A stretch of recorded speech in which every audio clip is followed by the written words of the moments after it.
Bienvenidos a Alcanzando el Conocimiento, una herramienta vital. Nos encontramos con José Carlos Díez. Él es, te llamas a ti mismo el economista observador. Ahorita nos platicarás por qué.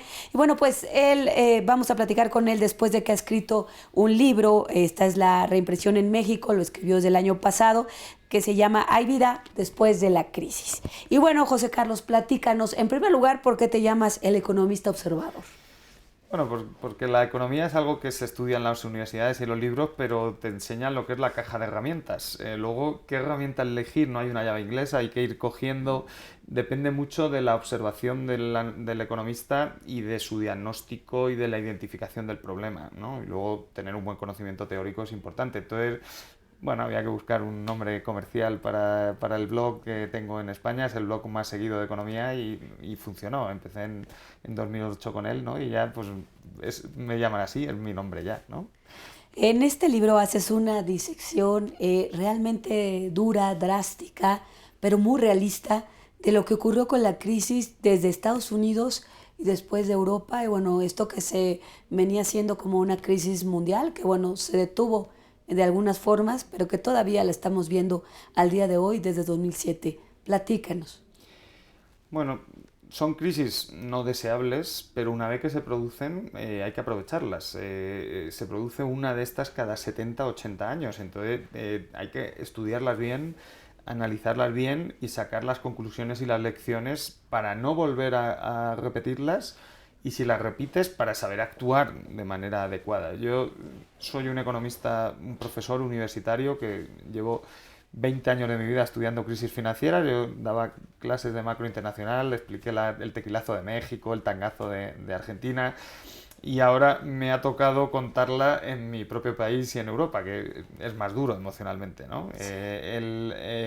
Lo que intenté además es, además de estar en la universidad, yo estaba por las mañanas en primera línea de fuego en un intermediario financiero, explicando todos los días la crisis financiera. Entonces, el libro me ha servido para ordenar toda la cantidad de conocimientos, de análisis y de conclusiones que yo he sacado, ponerlas por escrito, ¿no? Y tener un relato coherente para un lector medio. No hace falta ser economista, con tener inquietud y querer tener conocimientos de economía, que él tenga la capacidad de entender mejor la crisis y de entender por qué propongo las medidas para cada uno de los problemas, ¿no? Yo no tenía intención de, ya la gente tiene muchos problemas, de generarle más. El libro es en positivo, hay vida después de la crisis.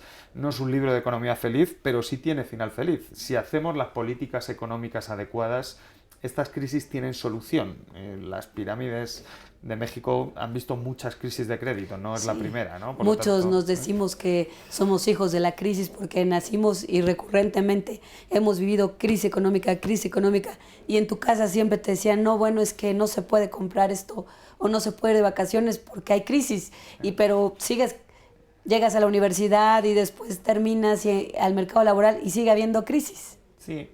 Nosotros, la verdad es que en Europa y en España en concreto, que es el país que conozco más, claro, llevábamos tantas décadas que no Sí, veíamos crisis. una que se nos había olvidado. Pero aquí, por ejemplo, algo que no lo esperaba, porque la percepción desde Europa y desde España es que América Latina crece. Es verdad que México ha sido de los países que menos ha crecido en América Latina y que el 2013 ha sido un mal año para México. Un país con esa pobreza que no crece es un problema, ¿no? ¿No? Hay que crecer y tienes que crecer mucho y bien, ¿no? De manera ordenada.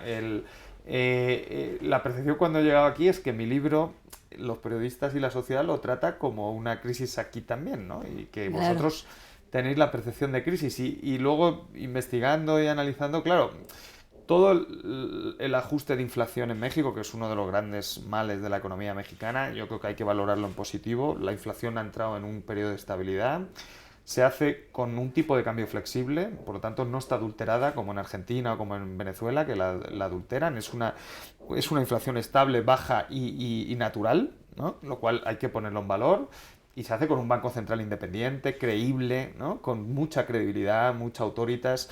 eso hay que ponerlo en valor, pero claro, todo el ajuste se ha hecho contra salarios y contra las rentas de las familias, a las que además se les ha subido los impuestos. Por lo tanto, la percepción de las familias en México es que están mal porque realmente están peor que hace 5 años, ¿no? Yo creo que... Sí, porque hoy tenemos más impuestos. Claro, y tu capacidad de compra de tu renta y de Es tus menos. salarios ha empeorado. Menos. Es así de sencillo. La economía parece muy complicada, pero luego no lo es tanto. Entonces, todo este nuevo cambio que se está produciendo en México y esta mejora de la visión desde fuera, de los inversores internacionales, que es positivo, se tiene que traducir en un ciclo primero de inversión, ¿no? Luego de empleo y luego de mejora de salarios reales sin poner en riesgo la inflación. Si vais a empezar otra vez como en los 80, pues no, ¿no? Entonces, yo creo que México empieza a ser una estrella otra vez que amanece y empieza a lucir, ¿no? Pero hay que ser prudentes porque esto tiene que llevar un ciclo muy largo y hay que gestionarlo ordenadamente y va a haber riesgos, ¿no? Claro. Vamos a empezar por partes.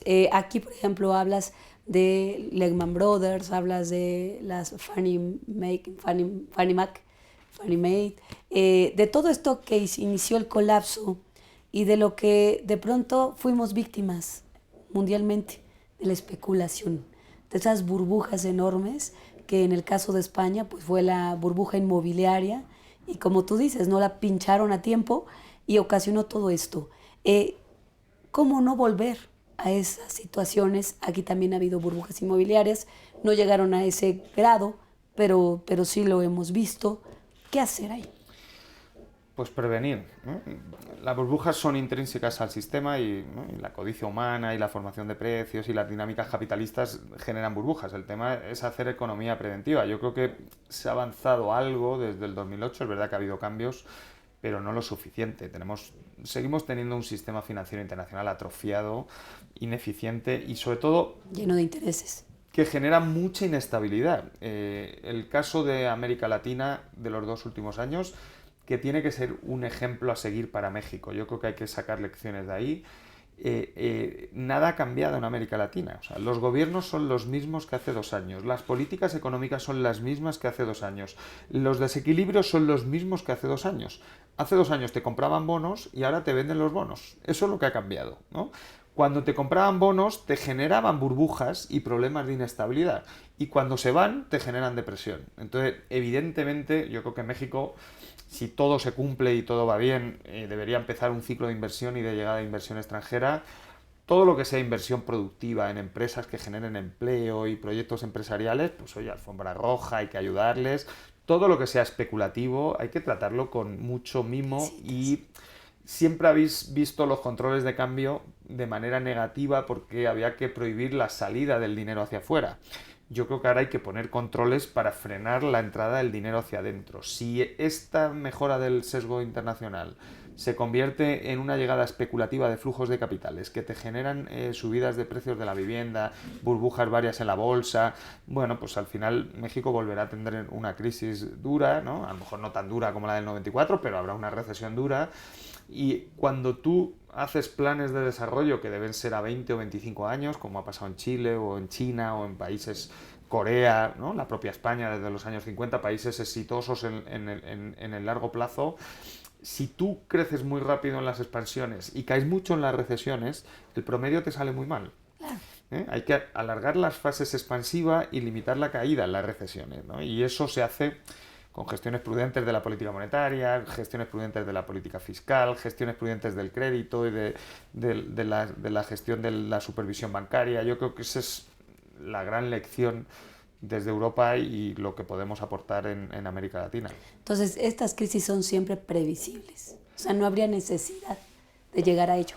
Bueno, como dice uno de los grandes economistas, los desequilibrios económicos siempre duran más de lo que pensamos los economistas y siempre corrigen de manera más brusca. Por ejemplo, en el mundo se empezó a hablar de burbuja en el segmento de la tecnología, en el Nasdaq en Estados Unidos, en el año 96. No pinchó hasta el 2000. En España se empezó a hablar de burbuja inmobiliaria en el año 2002. No pinchó hasta el 2007. O sea, los desequilibrios se pueden prolongar mucho. El tema es que, y esto es un concepto que cuesta entender sobre todo a la clase política, también a la sociedad, desde que se producen las causas de los problemas económicos hasta que se ven los efectos, hay un tiempo precioso para la acción, para la política y para tomar decisiones. Si tú no aprovechas ese tiempo, cuando aparecen los efectos de los problemas económicos, la economía domina la política. Pierdes el control, hay fuga de capitales. Entonces, la economía preventiva va cuando se empiezan a identificar los problemas, es cuando hay que ir al médico. Cuando empiezas a tener algunos análisis que no te van bien, el colesterol te sube, hay que empezar a tomar el tratamiento ahí. Si vas al médico cuando ya te ha dado el infarto, pues bueno, el médico te hará un bypass y te hará un electroshock, pero eso no debería ser el objetivo de la política económica. Debería ser prevenir, evitar tener un peso por encima del recomendado, comerte la corteza arterial, que eso te lleve al riesgo de infarto, tener una alimentación sana. O sea, en economías, nosotros venimos mucho de los médicos, deberíamos traducir eso en economía preventiva y es yo creo que donde más hay que hacer el esfuerzo. El problema que el ser humano solo va al médico cuando tiene problemas. Y ahí también qué pasa, ¿no? Porque sería una falta de precaución por parte de la clase gobernante en cualquier país, hablo de México, hablo de España, de cualquier país, porque bueno, pues ahorita estamos bien y además yo estoy en este periodo y que lo arregle el que siga, ¿no? Esa visión cortoplacista. Bueno, pero no solo es un problema de la clase política, es un problema del ser humano. Fumar mata, ¿no? O tiene una alta probabilidad de matar, ¿no? ¿Por qué fuma la gente? Si somos racionales, ¿no? ¿Qué pasa? Que la gente fuma hoy, ¿no? Y nunca piensa que va a llegar el mañana, porque, ¿no? Bueno, mañana dejo de fumar, y mañana dejo de fumar, y dejas de fumar cuando vas al médico y te dice, mira, tus pulmones están totalmente contaminados y te vas a morir. Entonces te asustas y dejas. Las dietas, ¿no? Bueno, ay, estoy fatal, tengo que hacer dieta, pero bueno, hoy me como un postrecito y mañana empieza. Pues en la política pasa lo mismo, al final, ¿no? Bueno, claro, ¿quién es el guapo que en medio de la fiesta sale, quita la música y le quita el ponche a los invitados? Ya, es que es duro. Ahora, si eso les va a provocar que luego tengan un accidente de tráfico por exceso de alcohol, pues eso es lo que pensar, ¿no? Que la prevención hay que verla en positivo y que a veces te quitan la fiesta y hay que parar. En ese sentido, ¿cómo se ha vivido esta crisis en España desde la parte social, desde los ciudadanos, las ciudadanas, por las notas que hemos leído durante todo este tiempo, de 2007 a 2014? Hubo gente que incluso hasta se suicidó porque les quitaban sus departamentos, los famosos desahucios y demás. ¿Cómo se ha vivido esto? Bueno, yo creo que es la gran cicatriz de la crisis. España no estaba acostumbrada a eso. De hecho, nosotros fuimos un país receptor de inmigrantes. Desde el año 2000 al 2007 llegaron 5 millones de personas a España. Muchos mexicanos, se les recibió bien, fueron a trabajar a la construcción principalmente, pinchó la burbuja y la situación es dramática para los inmigrantes. La tasa de paro en inmigración está cerca del 35%. Por lo tanto, 1 de cada 3 inmigrantes que quiere trabajar no puede trabajar. Ellos no tienen tanto colchón de protección, ni familiar ni de seguro por desempleo, por lo tanto la pobreza se concentra fuertemente ahí y luego, por ejemplo, es un fenómeno nuevo, la pobreza energética. España es un país frío, el clima es continental, hay temperaturas bajo cero en invierno, hay 5 millones de personas en España, el 15% de la población que no pone la calefacción en invierno porque no tiene dinero para pagar el recibo. Entonces, es un fenómeno nuevo y muy dramático. Enfermedades. El tema de los desahucios, estamos hablando de que el 20% del empleo ha desaparecido, o sea, 1 de cada 5 personas ha perdido su puesto de trabajo y muchas se endeudaron en hipotecas, por lo tanto no pueden pagar, están perdiendo la casa y ahí hay también muchos dramas. Bueno, estamos viendo, por ejemplo, que el mercado de trabajo se ha cerrado para los jóvenes, hay una tasa de paro juvenil superior al 50%, 1 de cada 2 jóvenes que quiere trabajar no puede trabajar, por lo tanto, a lo mejor la situación es menos dramática, siguen viviendo en casa, dicen el chiste y el albur en España que Jesucristo era español, porque vivió hasta los 30 años con sus padres, ¿no? Entonces están prolongando su vida dentro de la familia, pero bueno, muchos han estudiado en la universidad, no tienen oportunidades, están viniendo a México, hay mucha llegada, de hecho ya se ha puesto un cupo para frenarla porque la llegada es masiva, o sea que toda la situación social a mí personalmente es lo que más me preocupa. Hay más problemas como la deuda pública y otros problemas, pero el libro es un libro muy humano y con total empatía y simpatía con ellos. Yo soy una especie de Robin Hood y yo defiendo sus intereses, ¿no? Por ejemplo, tengo una posición muy crítica ahora con la banca, muy crítica con las grandes empresas. La prioridad es estabilizar la estabilidad social. Es verdad que no hay un conflicto social en España y no estamos viendo, ¿no?, un problema de delincuencia masivo, inestabilidad en las calles, ¿no? Ayer una compañera tuya me decía, no, es que he ido a Madrid y no he notado la crisis. Y yo la dije, yo estoy hospedado en Polanco y tampoco he notado la crisis en México. Pero claro, si sales del centro, evidentemente, pues hay zonas muy complicadas, donde la pobreza es muy fuerte, el gobierno y el Estado está haciendo una dejación excesiva, no está atacando el problema, no está dando ningún tipo de ayuda para proteger ahí y ha delegado el 100% de la responsabilidad de la pobreza en ONGs y en organizaciones como Cruz Roja, como Cáritas. Están haciendo una labor tremenda, yo les ayudo todo lo que puedo, pero claro, el Estado no puede delegar la responsabilidad. Sí puede pedirles la colaboración, eso sí, ¿no? Es un ejército de colaboradores muy, muy útil, pero no llega a financiación, ¿no? El otro día estuve en un sitio de Madrid de gente de renta media alta, no era un sitio especialmente donde se concentre la pobreza. Había 200 familias en un banco de alimentos recibiendo alimentos y había otras 100 familias en lista de espera y no tenían ya espacio ni almacén para darlas de comer. O sea, yo creo que esa parte no llega al drama de las crisis en México o en América Latina. Aquí todo era mucho peor y no es las uvas de la ira de Steinberg, ¿no? No hemos llegado a esa situación, pero es una situación preocupante y con las perspectivas de crecimiento que nos están dando, eso va a empeorar. Por lo tanto, mi plan es para poner a la economía a crecer cuanto antes, con mucha intensidad, y absorber esa gente que vuelva otra vez al mercado de trabajo, o si no, pues habrá problemas de estabilidad social como estamos viendo en México. ¿Y por qué el gobierno de Rajoy no está haciendo nada? Bueno, no sé, no conozco al presidente ni sé cómo piensa, ¿no? Hay gente que dice que nadie sabe cómo piensa, ni sus propios colaboradores, pero él no tiene ninguna sensibilidad hacia la pobreza. De hecho, él niega que haya un problema de desigualdad en España, no de pobreza, de desigualdad. Acaba de salir un informe del Fondo Monetario Internacional. España es el segundo país del mundo donde más ha aumentado la desigualdad desde el año 2007. Y el presidente niega que haya ese problema. Entonces, esto ya no es una cuestión de economistas. Si uno tiene un problema y no lo reconoce, tiene que ir al psiquiatra. O sea, tendrá que tomar medicación cada 8 horas, porque ¿qué va a hacer un economista si no tiene solución, ¿no? En tu último capítulo, o uno, me parece que sí es el último, tú hablas de algo muy esperanzador donde preguntas si somos competitivos.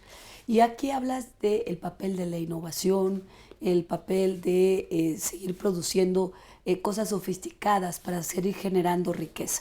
Ahí como está España.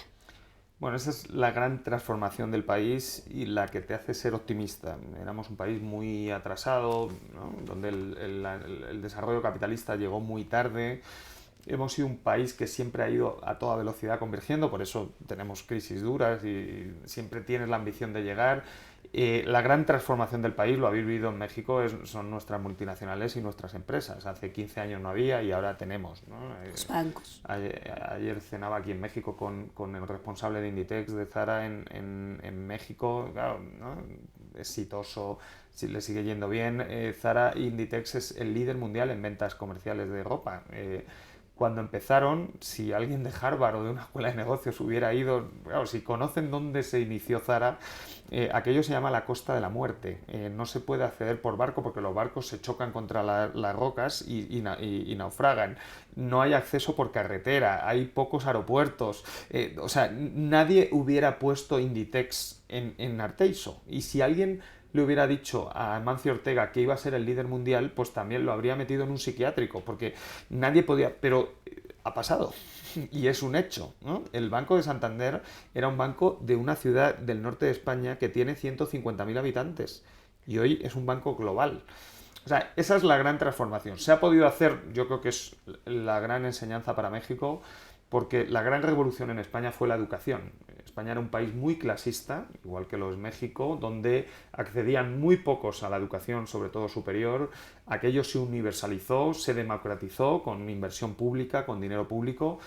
cuidando la calidad, porque si no es derrochar el dinero, y la entrada, ahora mismo 1 de cada 4 trabajadores en España tiene estudios universitarios. Entonces, ese capital humano unido a mejores empresarios y capital tecnológico hace que haya posibilidad. Si a España le resuelves el problema de deuda y de financiación exterior y estabilizas, España tiene potencial para crecer dentro del euro y se ha demostrado. Nuestras exportaciones van mejor que las alemanas. O sea, tenemos competitividad. Lo que tenemos es un problema de deuda y un problema para financiar esa deuda y eso es muy grave. Aquí tocas un punto muy interesante.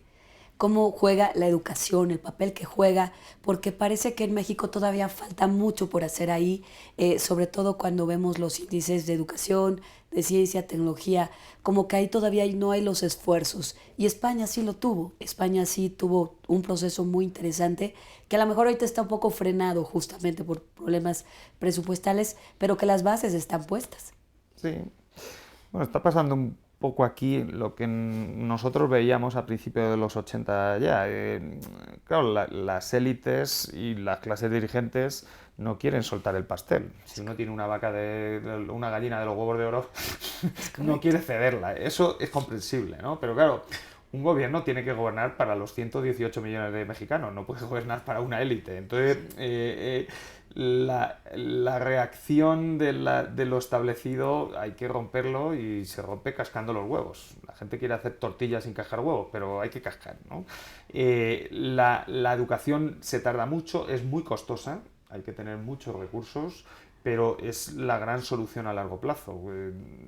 Evidentemente la violencia en México está asociada a la pobreza y la pobreza está condenada a ser pobre. Si alguien es pobre y no tiene acceso a la educación, no saldrá de pobre nunca, por lo tanto nunca resolverá la violencia. Yo creo que esa es la gran lección. ¿Cómo lo hicimos nosotros? Pues con una revolución, ¿no? Llegaron lo que le llamaban los rojos, fue un partido socialista muy revolucionario, rompió contra las élites que ya estaban establecidas y apostó por democratizar el acceso a la educación.